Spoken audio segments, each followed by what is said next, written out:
Welcome back to my YouTube channel learn with me exam में आपका स्वागत है। हम आशा करते हैं कि आप स्वस्थ और मस्त होंगे। हम आपके लिए रोजाना की तरह कुछ महत्वपूर्ण प्रश्न लेकर आए हैं जो कि पेपर में काफ़ी सहायक होंगे। ये जितने भी प्रश्न हैं आपके बीपीएससी 4.0 के लिए काफ़ी लाभदायक हैं, जिसमें हम प्रीवियस ईयर के कुछ प्रश्न TRE 1 TRE 2 TRE 3 के प्रश्न सभी लिए हैं।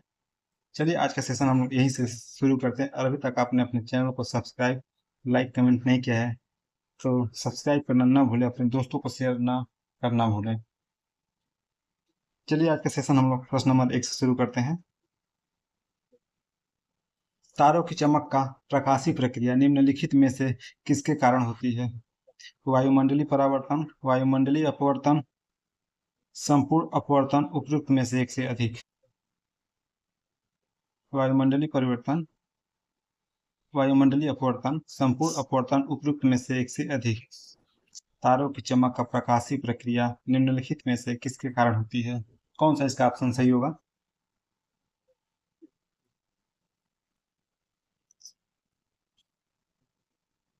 इसका ऑप्शन नंबर बी से होगा, वायुमंडलीय अपवर्तन। वायुमंडलीय अपवर्तन से प्रकाश के बंकन से है, क्योंकि यह पृथ्वी के वायुमंडल की विभिन्न परतों से होकर गुजरता है, जिसमें परिवर्ती घनत्व और अपवर्तन सूचकांक होते हैं। यह ऑप्टिकल घटना तारों जैसे आकाशीय पिंडों से प्रकाश के हमारी आंखों तक पहुंचने के तरीके को प्रभावित करता है, जिसे वायुमंडलीय अपवर्तन कहते हैं। टिमटिमाहट मतलब टिमटिमाना या चमकना वायुमंडल अपवर्तन का परिणाम है, जो तारे की चमक और स्पष्ट स्थिति में उतार चढ़ाव का कारण बनता है। ऑप्शन नंबर बी सही होगा। अगला प्रश्न, स्टील के गिलास की तुलना में चीनी मिट्टी के मग में गर्म चाय पीना सुविधाजनक होता है, क्योंकि चीनी मिट्टी के मग में हैंडल होता है। चीनी मिट्टी ऊष्मा की खराब चालक होती है। स्टील के गिलास में चाय तेजी से ठंडी होती है। या फिर इनमें से कोई नहीं, या फिर एक से अधिक। क्यों आसानी होती है हमें मिट्टी के चीनी मिट्टी के बर्तन में पीने में चाय? कौन सा इसका सही होगा? इसका ऑप्शन नंबर बी सही होगा।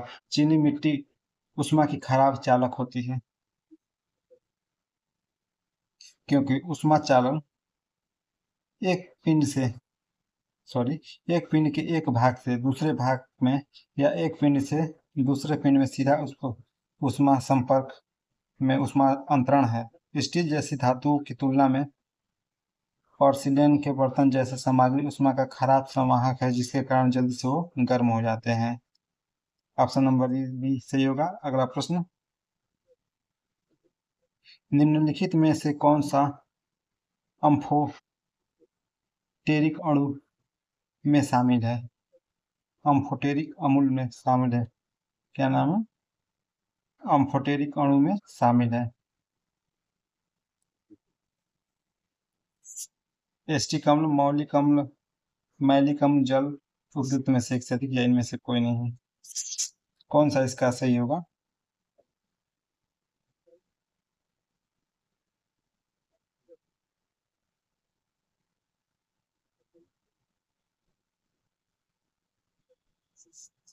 अम्फोटिक अणुओं में कौन सा शामिल है?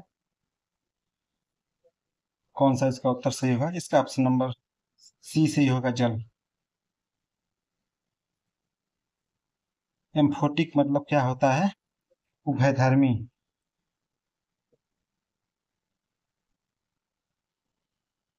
उभयधर्मी होता है। उभयधर्मी वे अणु होते हैं जो अम्ल और क्षारक दोनों के रूप में अभिक्रिया कर सकते हैं।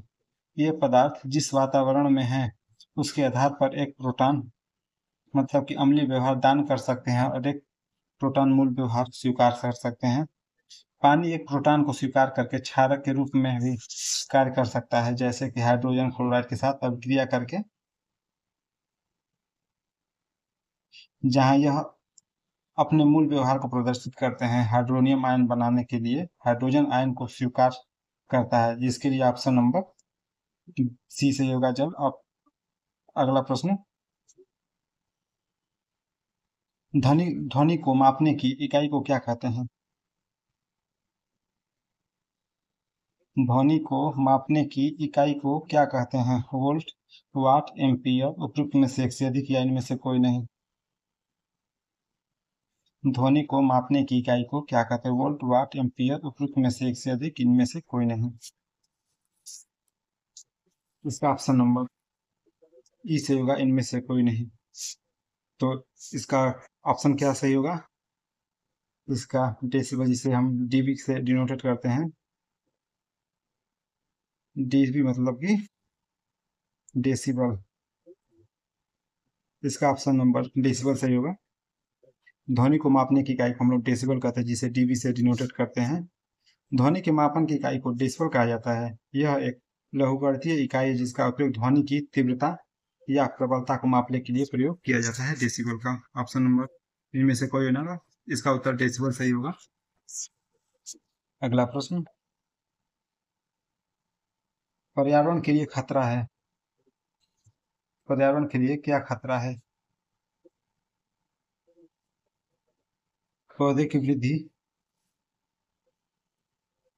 या फिर जनसंख्या वृद्धि, या फिर फसल वृद्धि, या फिर सभी, या इनमें से कोई नहीं। कौन सा खतरा है पर्यावरण के लिए? इसका ऑप्शन नंबर बी से होगा, जनसंख्या। पर्यावरण के लिए सबसे ज्यादा खतरा जनसंख्या है। जनसंख्या में लोगों सॉरी जनसंख्या वृद्धि में लोगों की बढ़ती संख्या कई पर्यावरण चुनौतियों को उत्पन्न कर सकता है, जैसे संसाधनों का अतिप्रयोग, अपशिष्ट उत्पादन, पर्यावास स्थान की हानि, रन सन की हानि, अपशिष्ट पर गंदगी ज्यादा करेंगे, संसाधनों की कमी होगी। इसलिए ऑप्शन नंबर बी से होगा। सबसे ज्यादा खतरा जनसंख्या वृद्धि से होती है। अगला प्रश्न, निम्नलिखित में से कौन सा प्रदूषण पीलिया का कारण बन सकता है? वायु, तापीय, जल, उपरोक्त में से एक से अधिक। निम्नलिखित में से कौन सा प्रदूषण पीलिया का कारण बन सकता है? वायु, तापीय, जल, उपरोक्त में से एक से अधिक या इनमें से कोई नहीं। इसका ऑप्शन नंबर सी से ही होगा, जल, जो कि पीलिया का महत्वपूर्ण कारण है। पीलिया तब होता है जब त्वचा और आंखें पीली हो जाती है, लक्षण है। ऐसा तब होता है जब रक्त में बिलिरुबिन बहुत अधिक होता है। पीलिया को ही हम लोग बिलिरुबिन और जॉन्डिस के नाम से जानते हैं। जॉन्डिस जॉन्डिस के नाम से, या बिलिरुबिन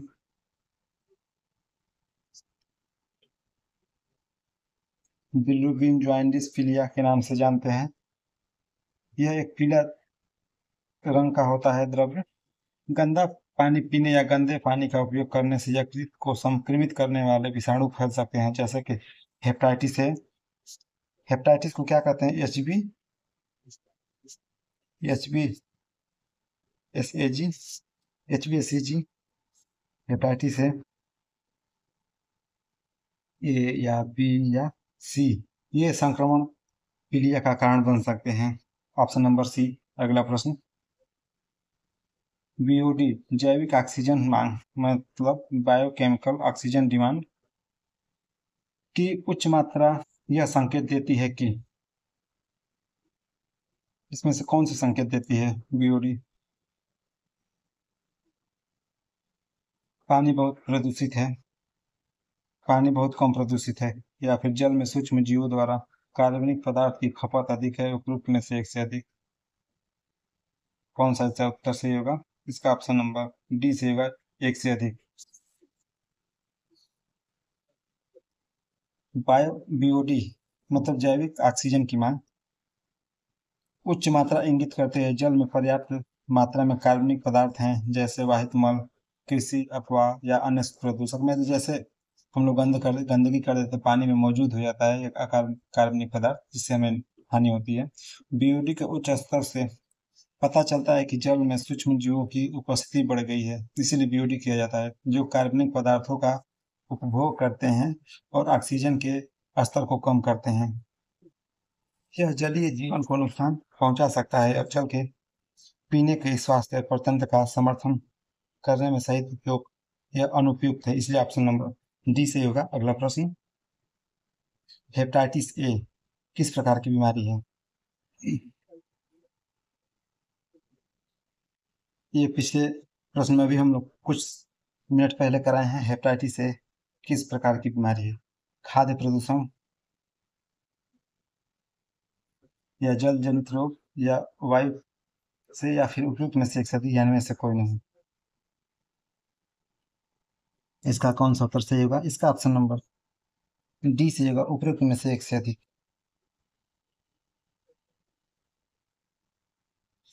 इसका इसमें से ये दोनों सही था, इसलिए ऑप्शन नंबर डी उपयुक्त में से एक से अधिक। यह खाद्य प्रदूषण से मतलब खाद्यान्न जो हम लोग खाते हैं और जल जनित रोग से भी ये, जल के प्रदूषण से भी ये हमें होता है हेपेटाइटिस ए। यह एक विषाणु जनित संक्रमण है जो यकृत को प्रभावित किसे करता है? प्रभावित किसे करता है? यकृत को प्रभावित करता है। यह विषाणु सामान्यतः संक्रमित व्यक्तियों के मल में पाया जाता है। सोच लीजिए कितनी खतरनाक है। दूषित खाद्य या पानी का सेवन करने से यह विषाणु दूसरों में फैल सकता है। Option number D. अगला प्रश्न, मल में प्रदूषित मल से प्रदूषित पानी में मछलियां मर जाती है क्योंकि, वही प्रश्न घुमा के फिर से पूछा है। रोगजनक कारणों के कारण रोगजनकों के कारण, गलफड़ों के बंद होने के कारण, ऑक्सीजन की कमी के कारण, में से एक से अधिक। कौन सा सही होगा इसका उत्तर? प्रदूषित पानी मछलियां क्यों मर जाती है मल से? इसका ऑप्शन नंबर इसका भी डी होगा, रोगजनक कारणों से सही है। गलफड़ों के बंद होने के कारण सही है। चलिए अगला प्रश्न, किसी शब्दकोश में लिखे छोटे अक्षरों को पढ़ते समय आप निम्न में से कौन सा लेंस पसंद करेंगे? 50 सेंटीमीटर फोकस दूरी का अवतल लेंस, दूसरा 50 सेंटीमीटर फोकस दूरी का उत्तल लेंस, या 5 सेंटीमीटर फोकस दूरी का अवतल लेंस, या उपयुक्त में से एक से अधिक, या इनमें से कोई नहीं। कौन सा इसमें से लेंस लेना आप पसंद करेंगे? इसका ऑप्शन नंबर कौन सा सही होगा? सभी साथी उत्तर दें।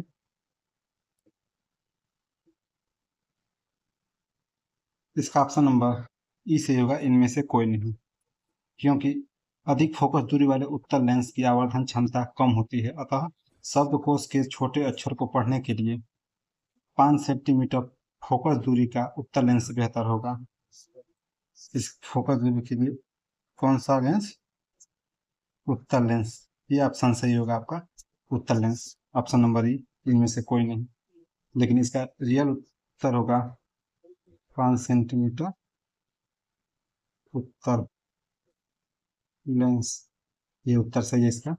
चलिए अगले प्रश्न, वायु प्रदूषण का प्रभाव मुख्यतः निम्नलिखित में से किस भाग पर किसी वस्तु का प्रतिबिंब बनाते हैं?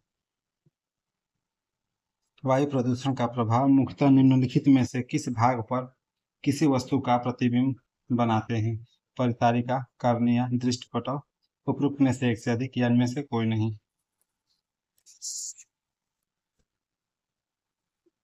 आप देख सकते हैं सब प्रीवियस ईयर के प्रश्न हैं।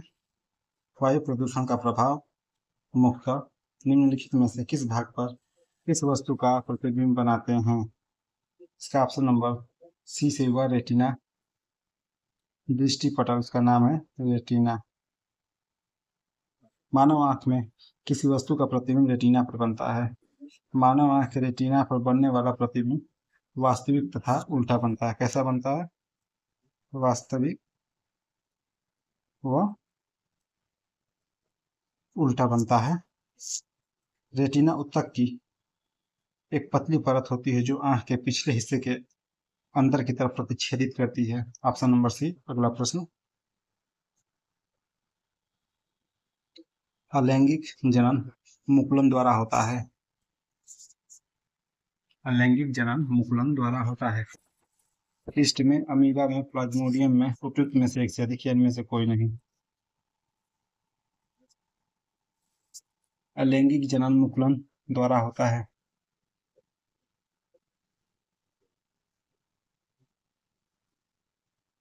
अलैंगिक जनन मुकुलन द्वारा होता है। इष्ट में अमीबा में प्लाज्मोडियम उपयुक्त में से एक सदी, यानी में से कोई नहीं। इसका ऑप्शन नंबर ए सही होगा। इष्ट में मुकुलन द्वारा होता है। इष्ट में एक मुकुलन एक प्रकार की अलैंगिक जनन प्रक्रिया है। इस विधि में शरीर पर एक छोटा सा उभार बाहर की ओर निकलने लगता है, जैसे मुकुलन कहते हैं। यह धीरे धीरे बड़ा होकर जनक जीव से अलग होता है। इष्ट में अलैंगिक जनन मुकुलन द्वारा संपन्न होता है। ये ऑप्शन सही होगा ए। अगला प्रश्न, परागकोश में होते हैं अंडाशय, परागकण, बाह्यक, उपयुक्त में से एक से अधिक, या इनमें से कोई नहीं। परागकोश में कौन सा ऑप्शन सही होगा? इसका ऑप्शन नंबर बी सही होगा। परागकण। परागकोश में होते हैं परागकण। पुंकेसर में एक द्विपालिका रचना होती है जिसे परागकोश कहते हैं।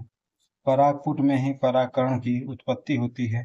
परागकण ही वास्तविक नर युग्म होता है। Option number B. अगला प्रश्न,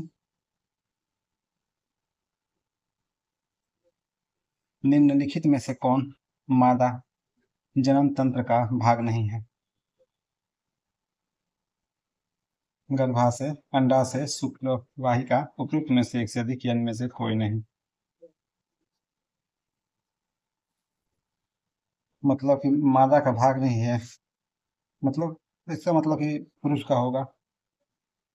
देखिए, वो 10+2 में दिया हुआ प्रश्न है बीपीएससी का।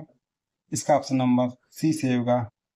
शुक्लवाहिका। शुक्लवाहिका वेस्ट डिफरेंस नर जनन तंत्र का वह भाग है, जबकि गर्भाशय अंडाशय मादा जनन तंत्र का भाग है। शुक्लवाहिका एक पतली नलिका होती है जिसमें भित्तियां मांसपेशियों की बनी होती है।